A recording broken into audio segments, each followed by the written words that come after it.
کیا سوچ رہی ہیں؟ اس کے پوچھنے پر وہ دھیرے سے مسکرا دی اور اٹھ کر کچن کی طرف بڑھ گئی۔ آج میں حافظ صاحب کی طرف گئی تھی۔ انہوں نے اس کے لائے ہوئے چاول ڈش میں ڈالتے ہوئے اپنی بات کا آغاز کیا۔ کون حافظ صاحب؟ تمہارے بابا حافظ عبدالرؤف صاحب۔ یوں کہیں نا بابا کی طرف گئی تھیں۔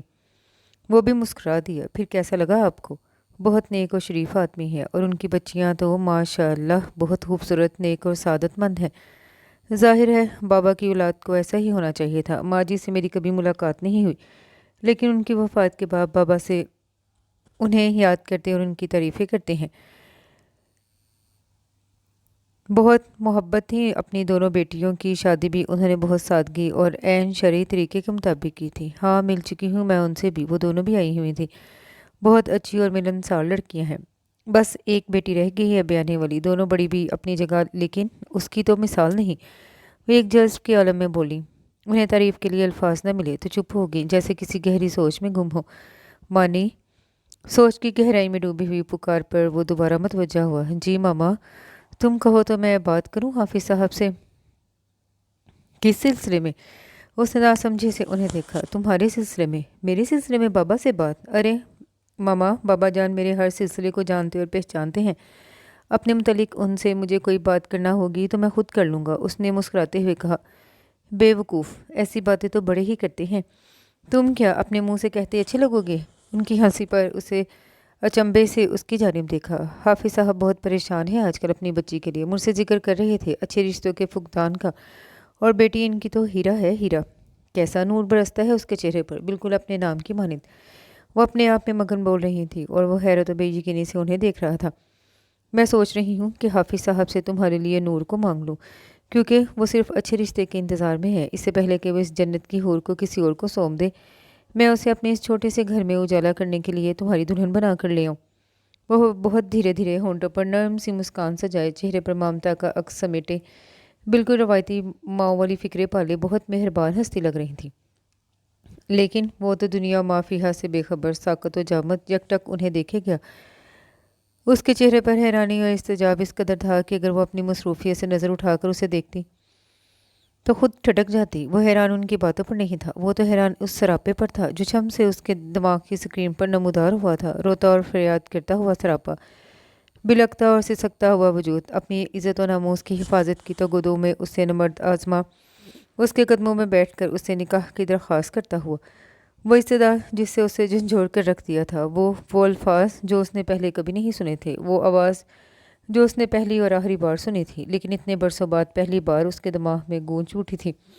وہ تو اس واقعے کو بالکل فراموش کر چکا تھا۔ اسے تو کبھی بھول کر بھی یہ یاد نہ آیا کہ اسے راہ راست پر لانے کا محرک کون تھا، کیا ہوا تھا اس کے ساتھ کہ جو وہ اندر باہر سے بالکل اچانک بدل گیا۔ اس کے ذہن کے دریچے پر تو کبھی کوئی چہرہ، کوئی عکس نمودار نہ ہوا تھا، اور نہ کبھی اس کی آواز کی گونج اس کے دماغ میں ابھری تھی۔ وہ تو شاید کوئی خواب تھا جسے آنکھ کھلتے ہی وہ بھول گیا۔ یاد رہا تھا تو صرف حلال اور حرام میں تفریق جاننے کی جستجو، غلط اور صحیح راستے کو پہچاننے کی لگن، اور بس اپنے گناہوں کے بوجھ سے وہ اتنا لدا ہوا تھا کہ صرف ان کو اتار پھینکنے کی آرزو میں وہ در بدر بھٹکتا رہا، باقی ہر بات بھول گیا۔ لیکن آج اچانک یہ کیا ہوا تھا؟ اتنے عرصے بعد وہ چہرہ اس کے ذہن کے ایوانوں میں بھٹکنے کے لیے کیوں چلا آیا؟ اس آواز کی گونج کیوں ابھری تھی؟ تم نے میری بات کا جواب نہیں دیا حمران۔ انہوں نے سر اٹھا کر اس کی جانب دیکھا تو وہ اس کی ویران آنکھوں میں دیکھتی رہ گئی۔ اس کے ماتھے پر ایسی شدید سردی میں پسینہ چمکنے لگا، ہاتھوں کی مٹھیاں سختی سے بھینچی تھیں۔ اس کی حالت انہیں ہولا گئی۔ کیا ہوا حمران، تم ٹھیک تو ہو؟ وہ اسے جھنجھوڑ کر پوچھنے لگی تو وہ چونک گیا اور ایک جھٹکے سے اٹھ کر اپنے کمرے میں جا کر بند ہو گیا۔ یہ کیسی کیفیت نے آن گھیرا تھا اسے؟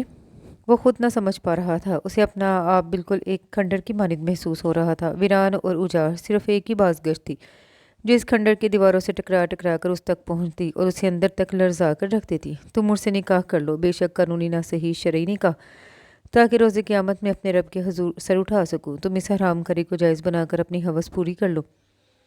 چلی جاؤ یہاں سے، پلیز پلیز چھوڑ دو میرا پیچھا، معاف کر دو مجھے۔ وہ ایک دم چیختا ہوا سر تھام کر اٹھ بیٹھا۔ حمران کیا ہوا میرے بچے؟ ماما بھاگتی ہوئی آئی تھی اور اس کی چیختی آواز سن کر سر جھٹک کر بے بسی سے اسے دیکھنے لگا۔ ایسی حالت تو تمہاری ان دنوں میں تھی جب تم سرتا پاؤں بدل گئے تھے۔ چیختے چلاتے تو اس وقت بھی نہ تھے، اس وقت تم اپنے آپ میں ہی گم ہو گئے تھے۔ اب ایسا کیا ہو گیا تمہارے ساتھ؟ کس سے معافی مانگ رہے تھے؟ انہوں نے صرف اس کی چیخ میں آخری الفاظ ہی سمجھ آ سکے۔ وہ خالی خالی نظروں سے انہیں دیکھے گیا۔ وہ نرمی سے اس کے بالوں میں انگلیاں چلانے لگی۔ کیا بوجھ ہے تمہارے دل پر؟ مجھ سے کہو، میں تمہاری ماں ہوں۔ تمہارے پاپا بھی بہت پریشان ہے تمہیں دیکھ کر۔ وہ بول نہیں سکتے لیکن ان کی آنکھیں اور چہرہ سب بتا دیتا ہے۔ ہمیں بھی اپنے دکھ میں شریک کر لو بیٹا۔ وہ دھیرے دھیرے یاسیت سے بول رہی تھیں۔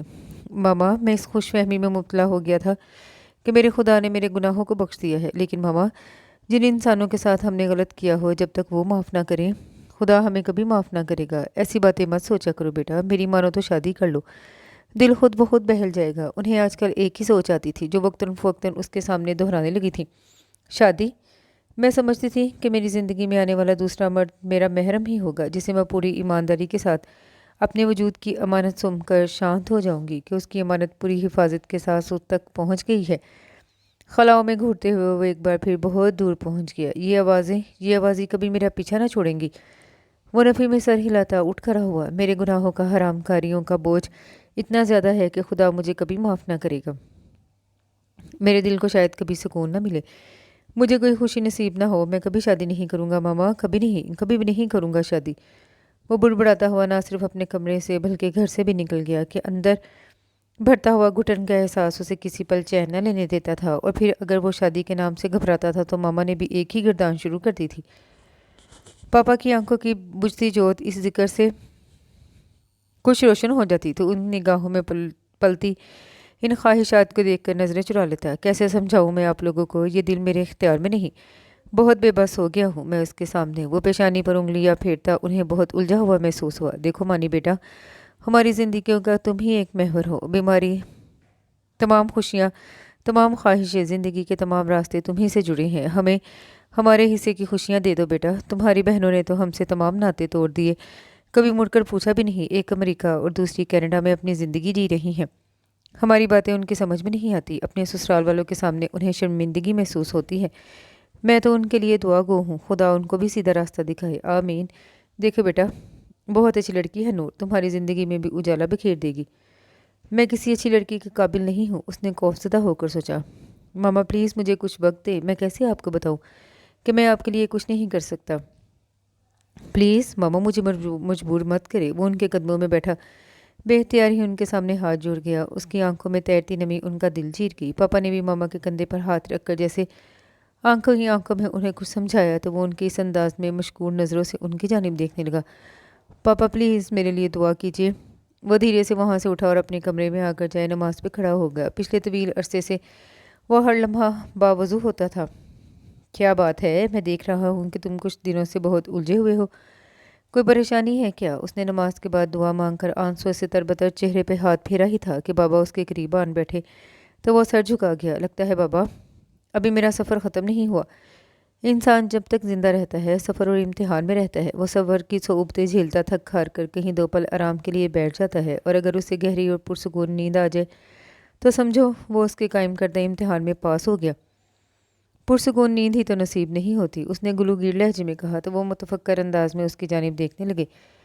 آج تمہاری والدہ آئی تھی میرے پاس۔ وہ چونک کر انہیں دیکھنے لگا تو وہ کسی متوقع خوشی کے خیال سے مبہم سا مسکرا دیے۔ اپنی جس خواہش کا انہوں نے میرے سامنے اظہار کیا وہ میرے بھی دل کی آرزو ہے۔ وہ دکھ اور بے یقینی کے ملے جلے تاثرات کے ساتھ انہیں دیکھنے لگا۔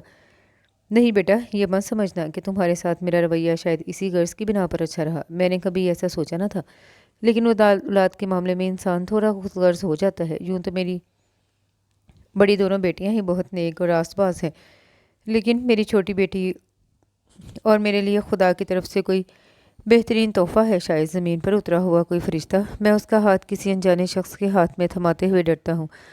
اگر سچ پوچھو تو مجھے اس کے قابل تمہارے سوا کوئی دوسرا نظر نہیں آتا، لیکن بہن جی نے بتایا کہ تم اس رشتے سے انکار کر رہے ہو۔ ان کے بجھے ہوئے سے لہجے میں کہنے پر اس کی سمجھ نہ آیا وہ کیا کہے، کیا بولے۔ وہ متذبذب سا بولا، نہیں بابا، مجھے اس رشتے سے نہیں بلکہ میں شادی ہی نہیں کرنا چاہتا۔ آپ کے ساتھ مضبوط رشتہ داری جوڑ لینا میرے لیے کسی اعزاز سے کم نہیں، لیکن میں اس کے لیے خود کو مجبور پاتا ہوں۔ بابا، مجھ پر گناہوں اور حرام کاریوں کا بوجھ اس قدر زیادہ ہے کہ میں خود کو کسی بھی نیک و شریف لڑکی کے قابل نہیں سمجھتا۔ میں تو اتنا بڑا حرام کار ہوں کہ اب میں شادی کی ضرورت محسوس نہیں کرتا۔ مجھ جیسا انسان آپ کی بیٹی کے قابل کیسا ہو سکتا ہے؟ میرے خدا کا حکم ہے کہ لیکن بیٹا توبہ کے بعد انسان ایسا ہی ہو جاتا ہے جیسے ماں کے پیٹ سے جنم لینے والا بچہ، اور تم میرے لیے ایسے ہی ہو۔ اس سے پہلے کہ وہ قرآن آیات کا ترجمہ ان کے سامنے دہراتا، انہوں نے فوراً اسے ٹوک دیا، اور تم نے کہا کہ تم شادی کی ضرورت محسوس نہیں کرتے۔ تو ہمارے پیارے اور آخری نبی صلی اللہ علیہ وآلہ وسلم کا حکم ہے کہ نکاح کرنا میری سنت ہے، تو کیا تم پیارے نبی صلی اللہ علیہ وآلہ وسلم کی سنت سے انکار کر سکتے ہو؟ بابا آپ کی نیکی اور راست بازی کے سامنے مجھے کبھی اپنے سیاہ ماضی کو الفاظ بنا کر زبان سے ادا کرنے کی ہمت نہیں ہوئی۔ میرا شمار ان لوگوں میں ہے جو حقیقت میں منہ میں سونے کا چمچ لے کر پیدا ہوئے۔ میرے والدین نے مجھے جو ماحول دیا، میں نے اس میں کبھی اچھائی اور برائی کو جاننے کی ضرورت نہ سمجھی۔ گناہ اور ثواب کی حقیقت کیا ہے مجھے کبھی نہیں معلوم ہوا۔ حلال و حرام کا فرق میرے بڑوں نے بھلا رکھا تھا، تو مجھے کیا سمجھاتے؟ میں مغربی ماحول کا پروردہ بہت چھوٹی عمر میں الخبائث کو پانی سمجھ کر پینا شروع ہو گیا۔ عورتیں میرے لیے کھلونے سے زیادہ کچھ نہیں تھی۔ مجھے یاد نہیں میں نے پہلا زنا کب کیا۔ مغرب میں تو یہ ایک کھیل سے زیادہ کچھ نہیں۔ پاکستان آ کر کچھ اندازہ ہوا کہ لوگ اسے برا سمجھتے ہیں، لیکن جس سوسائٹی میں موو کرتا تھا وہاں ہر انسان مغرب کا دل دادا اور ان کے نقش قدم پر چلنا اپنی عزت اور بقا سمجھتا ہے۔ لہذا یہاں بھی عورت میرے لیے کوئی مسئلہ نہیں بنی۔ میری یہ عادت بہت پختہ تھی کہ کسی کے استعمال شدہ چیز پر نگاہ نہیں ڈالتا تھا، اور خود کسی چیز کو زیادہ دنوں تک زیر استعمال نہ رکھتا تھا، چاہے وہ کوئی عورت ہی کیوں نہ ہو۔ جھکے سر اور بند آنکھوں کے ساتھ بولتے بولتے اس کی پیشانی عرق آلود ہو چکی تھی۔ شرمندگی اور شرمساری کے تاثرات اس کے چہرے پر بہت واضح تھے۔ بے غیرتی کو ماڈرنزم کا لبادہ اوڑھ کر چلنے والے لوگ چونکہ اس معاشرے میں چند فیصد ہی تھے، سو استعمال شدہ چیزوں کو بار بار استعمال کرتے ہوئے میرا دل اوبنے لگا تو نئی دریافت میں نکل کھڑا ہوا۔ بے انتہا شرمندگی کے باعث اس کی زبان سے لفظ اٹک اٹک کر ادا ہو رہے تھے۔ بولنا دشوار ترین عمل محسوس ہو رہا تھا، لیکن وہ ان سے کچھ چھپانا نہیں چاہتا تھا۔ دوپٹے، چادریں، برقعے میرے لیے چیلنج بننے لگے، تو میں اس چیلنج کو قبول کرتا ہوا نئی دنیا میں فتح کے جھنڈے گاڑنے لگا۔ عزت و ناموس کے لبادے میں لپٹی ہوئی وہ لاشیں میرے لیے کھوکھلی ثابت ہوئیں، تو میرا غرور آسمانوں سے ٹکرانے لگا۔ وہ بہت گہری سانس لے کر خاموش ہوا، چند لمحے یوں ہی سرک گئے، اور پھر ایک دن میری زندگی میں وہ چلی آئی۔ اس نے جھکے سر کو ذرا سا اٹھایا اور آنکھیں کھول کر دور کسی نادیدہ نقطے پر جما دی۔ میں نے اسے سڑک پر سے اٹھایا تھا، سر سے پاؤں تک سیاہ لبادے میں لپٹی ہوئی، دیکھنے میں گلاب کی پنکھڑی سے بھی زیادہ نازک، لیکن اندر سے چٹانوں جیسی مضبوطی لیے ہوئے۔ اور اس سے پہلے کہ میں اپنی طاقت کے نشے میں چور اس گلاب کی پنکھڑی کو مسل دیتا، اس نے اچانک ہی التجا کرتے ہوئے میرے سامنے بہت انوکھی سی شرط رکھ دی۔ میں جو اس سے پہلے ماں بہنوں کی عزت اور خدا اور رسول صلی اللہ علیہ وآلہ وسلم کے واسطوں کو اس کی حماقت سمجھ رہا تھا، اس کی شرط سن کر دہل گیا، اندر باہر سے لرز گیا۔ وہ ایک بار پھر بالکل خاموش ہو گیا۔ اس نے کہا کہ اگر میں اپنی ہوس مٹانا چاہتا ہوں تو مجھ سے نکاح کر لو، لیکن مجھے اپنے ساتھ حرام کاری میں مت گھسیٹو کہ میں روز محشر اپنے خدا کے سامنے سر نہ اٹھا سکوں۔ دنیا کی چند روزہ ذلت میں سہار لوں گی، لیکن ہمیشہ رہنے والی زندگی کا عذاب مجھ سے سہا نہ جائے گا۔ دنیا کی نظروں میں گنہگار کہلوانا گوارا کر لوں گی، لیکن ہمیشہ رہنے والی زندگی کا عذاب مجھ سے سہا نہ جائے گا۔ لیکن روز قیامت میری پاک دامنی کا گواہ خود میرا خدا ہوگا۔ میں سب کی نظروں میں سرخ رو ہو جاؤں گی، اور میں جو اس کے ساتھ حسب معمول چند لمحوں کا کھیل کھیلنا چاہتا تھا بے یقینی سے اس کی جانب دیکھنے لگا۔ وہ رو رہی تھی، التجا کر رہی تھی کہ میں اس سے ایک تعلق جوڑ لوں، قانونی نہ صحیح شرعی بندھن، صرف اس وقت تک جب تک میں اپنی ہوس پوری نہ کر لوں، پھر اسے طلاق دے دوں۔ اور میں حیرت و بے یقینی کی زیادتی سے گنگ ہو گیا۔ میرے سامنے بیٹھی چھوٹی سی لڑکی حلال و حرام، اچھائی اور برائی کے فرق سے آشنا تھی، اور میں کیا تھا؟ کیا انسان؟ شاید نہیں۔ میں تو حلال و حرام جیسے لفظوں سے ہی پہلی بار آشنا ہوا تھا۔ میرے اندر دھماکے ہو رہے تھے، میرے اندر اتنی بھی سکت نہ تھی کہ نگاہ اٹھا کر دیکھ بھی سکوں۔ میں نے اسے جانے کے لیے کہا، لیکن وہ بے یقین سی کھڑی تھی۔ میری چیخ کر کہنے پر کہ وہ چلی جائے، وہ چلی گئی، لیکن جاتے جاتے میرا سارا غرور، میری انا، میری مردانگی، سب کچھ اپنے ساتھ لے گئی۔ اس کے لہجے میں کسی لٹے ہوئے مسافر کی سی تھکن اتر آئی تھی۔ کچھ بھی نہ بچا تھا میرے پاس، صرف زندہ لاش، کھوکھلا وجود رہ گیا تھا میرے پاس۔ میں سب کچھ بھول گیا، حتیٰ کہ اسے بھی یاد رہا تو صرف دو لفظ، حلال اور حرام، اور میں حلال اور حرام کی حقیقت جاننے کے لیے در بدر بھٹکنے لگا۔ میری زندگی کا ایک نیا سفر شروع ہو چکا تھا، یا پھر میرا ایک نیا جمنم ہوا تھا کہ میں گزشتہ تمام واقعات بھول گیا تھا۔ میں نے نئے سفر کا آغاز کیا تو خدا کا شکر ہے میرا یہ سفر لا حاصل نہیں رہا۔ ہاں البتہ یہ سفر اب بھی جاری ہے، اور تا عمر جاری رہے گا۔ نہ جانے منزل میرا نصیب بنتی بھی ہے یا نہیں۔